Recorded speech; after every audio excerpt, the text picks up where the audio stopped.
¿qué tal? Bienvenidos. Esto es Diálogos con Marta. Muchísimas gracias por estar con nosotros en TV+. Hoy vamos a hablar acerca de la ciencia es cultura. Y bueno, pues si partimos de la premisa que la cultura pues es un conjunto de saberes y conocimientos, pues la ciencia indiscutiblemente es parte de la cultura. Además, pues ha apuntalado el progreso de todas las sociedades y muchas veces cuando escuchamos las palabras ciencia o tecnología pensamos que son aburridas o incomprensibles, pero en realidad no es así. Podemos descubrir mundos maravillosos e infinitas posibilidades. Y bueno, pues comenzamos con la pregunta, doctor José Manuel, ¿por qué la ciencia es cultura? Es una buena pregunta, porque todo conocimiento humano es parte de la cultura, de la humanidad. Desde el inicio de la humanidad, hace 2.500.000 años, en que se empezaron a construir las primeras lajas de piedra, surge no solamente el conocimiento científico, sino también surge, desde luego, la tecnología. Y a partir de ahí, la humanidad ha ido poco a poco desarrollando mayor conocimiento. ¿A partir de qué? A partir de la apropiación de la observación de la naturaleza, a partir de la observación de los fenómenos físicos que se expresan. Y la ciencia es cultura porque es precisamente eso, construcción humana, como lo es las bellas artes, la música, la pintura, el cine, la literatura, el teatro, el canto, que son expresiones de la humanidad. La ciencia también en ese contexto es parte de la humanidad. Y por otra parte, pues la ciencia también es arte. Por supuesto. Yo creo que nuestros antepasados, por ejemplo los mayas, los olmecas, pues eran científicos natos, observaban y a través de la experimentación podían comprobar lo que después dieron como resultado pues grandes avances para sus civilizaciones.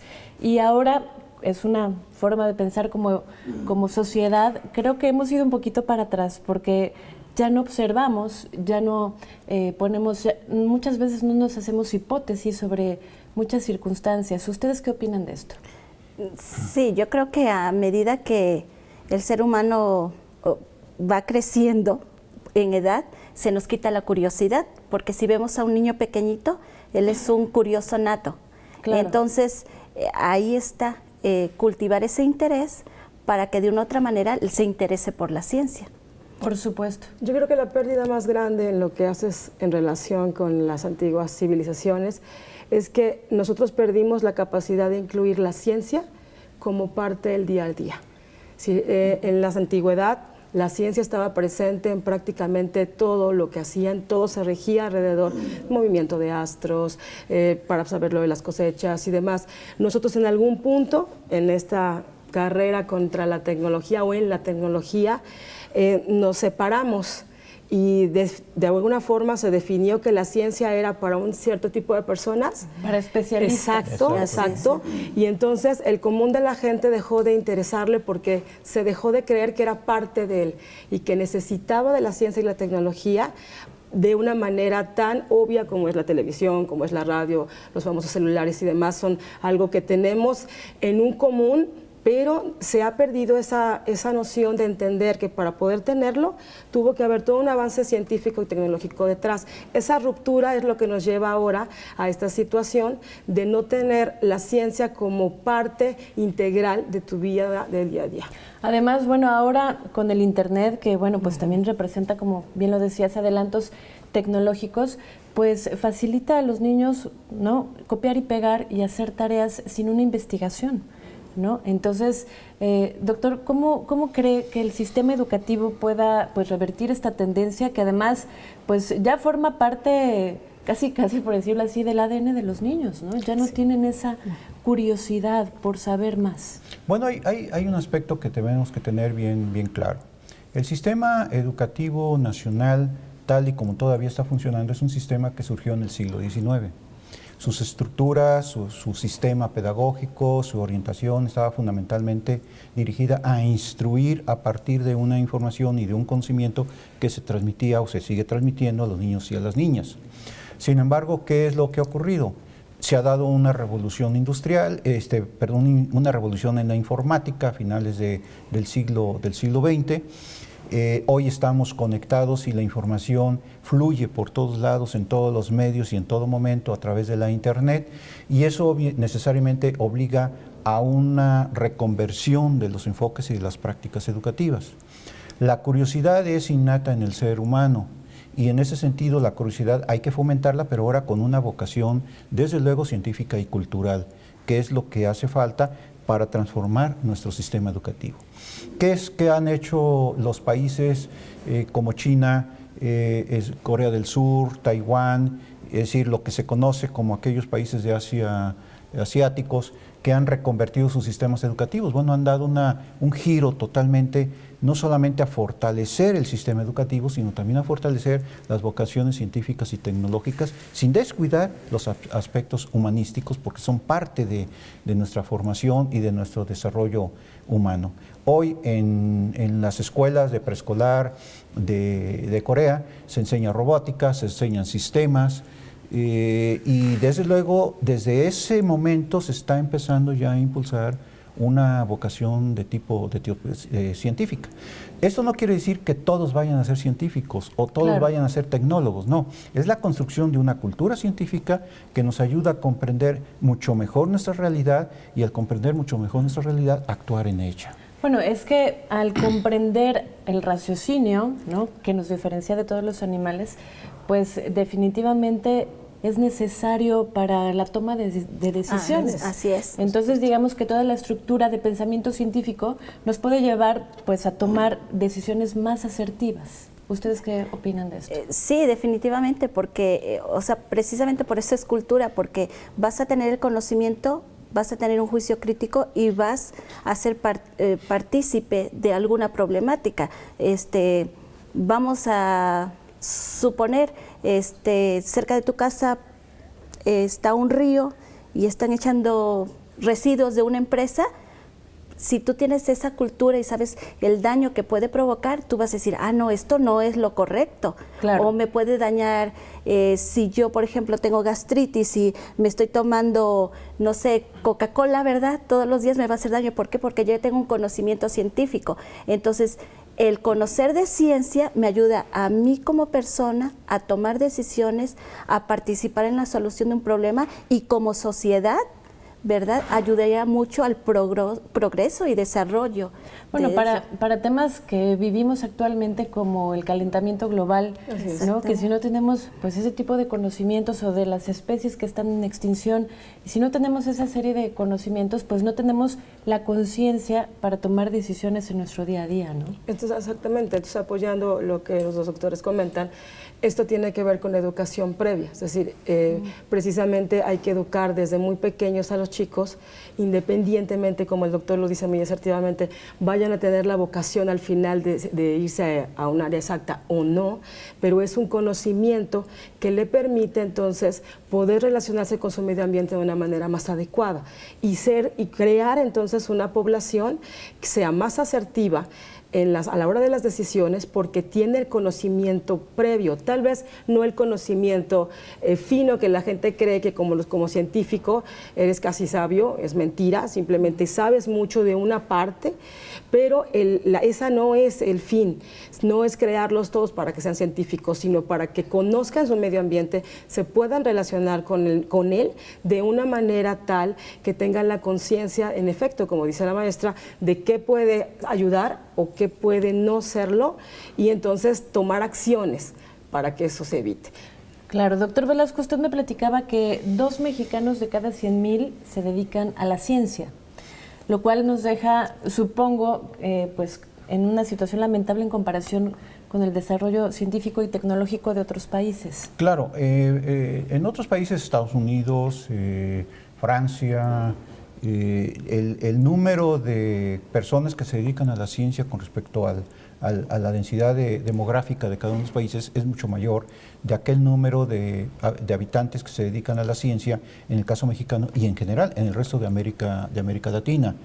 En un contexto global, América Latina es la parte que menos recursos dedica a la ciencia. Por ejemplo, aquí en México se dedica el 0.47% del PIB nacional al desarrollo científico nacional. Ni siquiera uno, aunque en el Plan Nacional de Desarrollo está planteado llegar a la meta del 1%. Pero ¿qué ocurre en países como Israel? Ahí dedican el 7% del ingreso del Producto Interno a desarrollo científico y tecnológico. Y es un país pequeño, pero es un país que está generando una riqueza enorme. ¿Por qué? Porque el conocimiento ahora es un valor que genera riqueza. Y en ese sentido, Israel, Corea del Sur, Estados Unidos están dedicando y aumentando muchísimo su PIB en el desarrollo científico y tecnológico, porque es parte ya de los procesos de producción. La materia prima está quedando cada día más atrás como un factor de ingreso de un país. Ahora es el conocimiento y el desarrollo tecnológico y sobre todo esa cultura de innovación lo que genera un valor agregado. Y es pues una educación que bueno, compartimos todos los mexicanos. Parece que es más importante el fútbol, estar pendientes de los artistas que muchas veces no tienen mucho talento, y no de las grandes aportaciones que también hacen los mexicanos, porque sí hay gente muy valiosa en nuestro país. ¿Qué opina, maestra? Sí, claro. Lo que pasa es de que primeramente no hay un medio que divulgue o difunda lo que los científicos mexicanos han hecho, porque realmente hay centros de investigación que tenemos que han hecho muchos avances, entonces se necesita divulgación. Y por otra parte también motivar el interés, porque podemos tener estudiantes, pero si yo como maestro no sé la última noticia de un descubrimiento, pues no lo voy a proyectar a mis alumnos. Entonces se necesita, aunado a eso, motivar ese interés, uno como maestro también, para que se divulgue lo que no, si hay pocos científicos en México y a partir de ahí no lo divulgamos, o también ellos, porque puede haber resistencia por parte de los científicos, no lo divulgan, pues entonces no avanzamos. El problema también, en el que también los medios masivos de comunicación pues tenemos ahí una gran injerencia, es que falla la difusión. Esa es una parte importante de la problemática de la ciencia en México. Sí, claro que sí. Y la difusión y el poder plasmar. Puede ser que el investigador haya hecho algo muy sofisticado, que si lo trata de explicar en versión un poco más relajada, no sea tan fácil. Lo que se tiene que aprender, y eso va en las dos direcciones, tanto en la parte del investigador como en la parte de difusión, es cada investigación aterrizarla a un problema específico, un problema que sí te atañe. Y eso es precisamente lo que nos está fallando en la difusión. Yo sí creo que hay difusión. El problema es que está haciendo de nuevo una difusión muy dirigida a estudiantes de posgrado, a estudiantes de áreas exactas. Así, entonces difusión sí hay, tal vez no masiva como la esperamos, pero existe. Entonces lo que nos está rompiendo esa comunicación con el resto de las comunidades es poderle decir que esa ecuación diferencial que está viendo ahí el chico de ingeniería tiene una aplicación muy particular en su auto. Que ese 3, que ese 4, que ese 5, que ese menos que salió, tiene una aplicación en su auto, tiene una aplicación en el puente, tiene una aplicación en las cosas que él vive. Cuando logramos hacer eso, entonces llamas la atención de la persona y empieza a cuestionarse y empieza a ver su alrededor de una forma completamente distinta.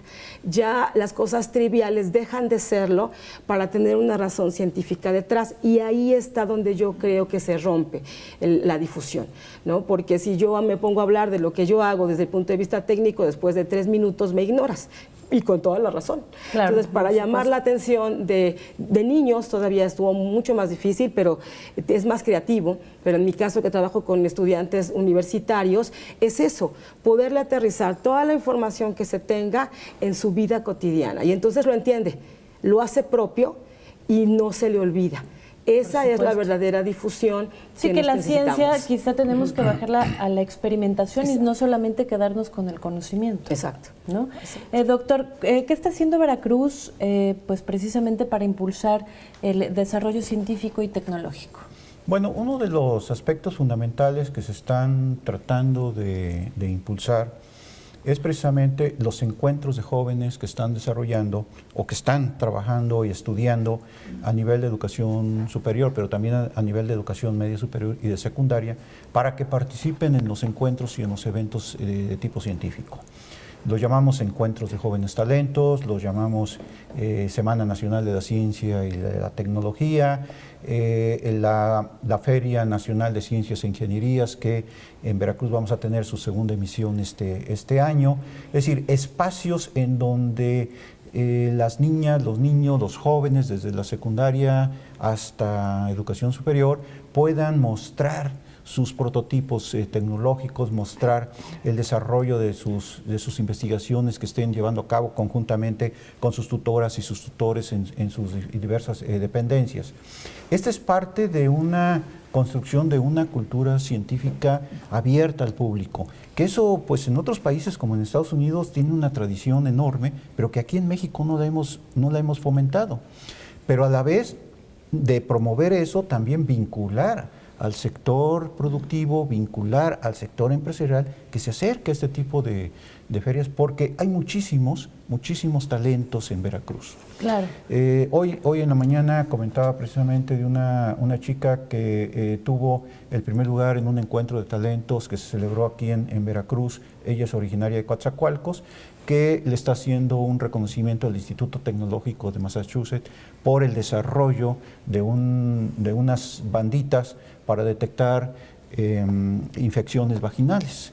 Y el propio MIT le está haciendo ahora un reconocimiento, y es una joven egresada de un tecnológico que presentó su desarrollo en un encuentro de estos de talentos.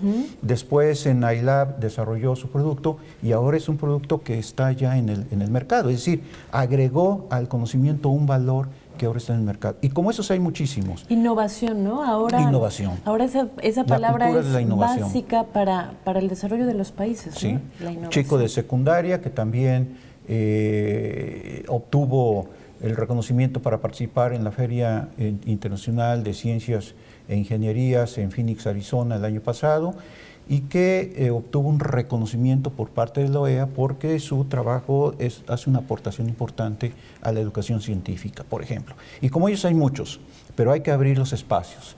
En el COBECIDET estamos tratando de abrir los espacios con el apoyo del Consejo Nacional de Ciencia y Tecnología. El COBECIDET también ofrece, digamos, dinero para la investigación de investigadores incipientes. Bueno, el COBECIDET no, son a través del Consejo Nacional de Ciencia y Tecnología y las convocatorias que lanza tanto del Consejo como las convocatorias con algunos sectores para el desarrollo de investigación científica y tecnológica. COBECIDET es una instancia mediadora, pero en esa instancia mediadora tenemos programas de apropiación social de la ciencia que forman parte precisamente de esa búsqueda de una construcción de una cultura científica, que venga desde la preescolar, que se desarrolle en la primaria, que se consolide en la secundaria para que después tenga ese potencial. La edad más importante para aprender las bases del pensamiento científico ocurre entre los 3 y los 12 años. Es en la primera etapa. En la primera etapa, sí. Yo quiero que por favor ustedes que están desde el lado educativo, me platicaban que ya se está implementando con la reforma educativa pues precisamente un cambio de perspectiva de enseñarle a los niños ciencia. Sí. Esto ya se está dando. ¿Cuándo vamos a ver cambios, digamos? ¿Cuál es el futuro de este nuevo modelo educativo? Bueno, a partir de la reforma educativa hubo un cambio en la parte de ciencias, donde ya la ciencia ya va a ser de manera constructiva.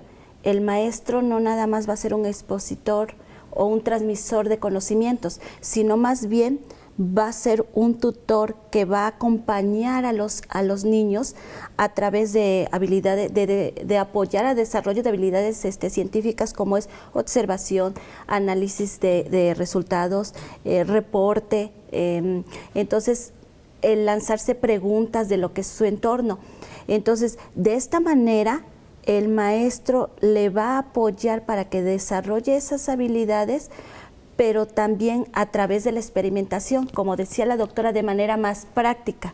Lógicamente, desde los primeros, si estamos hablando de primaria, bueno, es nada más desarrollar esa parte, observación, análisis y experimentación, para que paulatinamente en el nivel de secundaria ya ve la aplicación y comienza con desarrollo de proyectos. En secundaria comienza con proyectos y de tal manera que siente las bases para que el nivel de bachillerato ya pueda comenzar a lo que es un proyecto 100% científico, para que tenga lo suficiente para irse a la universidad. A la universidad. Pues yo supongo que en el instituto ha tenido muchísimos casos pues exitosos de jóvenes que ¿nos puede platicar alguno, por favor? Sí, definitivamente sí.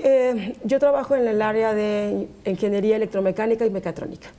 Entonces, en esa área tienen mucha educación para meterle la mano a instrumentos y crear instrumentos, es decir, crear tecnología, y puede ser crear desde cero o crear precisamente desarrollar innovación, que lo que CONACYT ahora define como innovación es algo que ya puede estar hecho, simplemente lo modificas, pero tienes la visión para poderlo vender, ¿no? Entonces, están las dos vertientes, y si, por ejemplo, tengo un chico que está trabajando en lo que es, en un proyecto que tenemos para separación del agua, en la molécula del agua, la separación utilizando energía solar.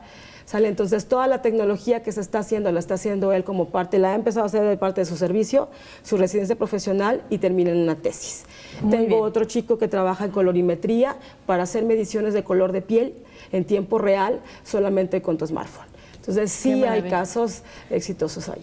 Muy bien, doctor, pues ya se nos terminó el tiempo. Yo quiero que por favor usted pues cierre el programa diciéndonos pues a nivel educativo, a nivel gobierno, a nivel casa, ¿qué podríamos hacer todos desde una perspectiva mucho más amplia, con una mejor visión, para poder pues ver a la ciencia como fundamental para nuestro día a día, y además para que haya mucho mayor impulso y difusión de la ciencia y la tecnología? Bueno, podemos hacer muchas cosas, ¿no? Pero lo fundamental es crear entornos educativos favorables al conocimiento y al desarrollo científico-tecnológico, desde luego pensando en que esto tiene que ser un desarrollo integral del ser humano. Es decir, el arte y la ciencia no están divorciados, el arte y la ciencia van de la mano.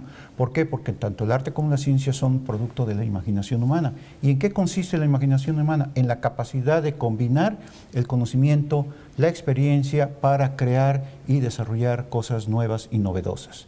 Por otra parte, tampoco el desarrollo de la ciencia y la tecnología tiene que estar fundamentalmente en manos de la inversión pública. Tiene que ser el sector privado también el que empiece a invertir en estos campos. Desde luego es muy importante el impulso que le podemos dar en casa. Sencillito, ¿qué es lo que ocurre cuando la niña o el niño empiezan a preguntar? Generalmente la papá, el mamá, la tía, la abuelita les dice, no preguntes esas cosas, no sé, o porque sí o porque no. No, al contrario, en casa hay que investigar, vamos a si no lo sé, reconozco que no lo sé, pero vamos a buscar, vamos a explicar. Hoy tenemos muchísimas herramientas a través de la internet para poder encontrar una respuesta a una pregunta que a lo mejor puede ser una pregunta muy simple, muy sencilla, pero que puede ser detonadora de muchos casos. Pongo un ejemplo. En una ocasión, un biólogo chileno, Humberto Maturana, estaba dando una clase sobre la vida y estaba explicando cómo se da la vida y qué es la vida. Y un estudiante le preguntó, profesor, ¿y cómo se organiza la vida? Es decir, aparentemente es una pregunta muy simple, y entonces dijo él, no lo sé. Pero si dentro de un año vienes a esta misma aula, te explico cómo se organiza la vida. Bueno, se puso a investigar a partir de esa pregunta y desarrolló toda su teoría de la autopoiesis, por ejemplo, ¿no? Bueno, pues es que yo creo que ojalá las mesas, las sobremesas, o que en las escuelas pues podamos pues generar preguntas que nos lleven a esta curiosidad nata que sobre todo los niños y todos tenemos. Que no la pierda. Y que no la perdamos, ¿no? A veces nos pueden sorprender, a mí en lo personal me ha sorprendido pues algunas investigaciones del Nat Geo, del Discovery, pero yo creo que también los medios de comunicación pues tenemos pues ahí una injerencia importante que no hemos podido terminar de desarrollar, pues porque la ciencia es importante para el progreso de todas las sociedades. ¿Algo más que quieran agregar? Pues únicamente invitar a todo mundo a que se acerque al conocimiento científico. Repito, no se trata de que nos convirtamos en científicos, sino de que vayamos adquiriendo una cultura científica.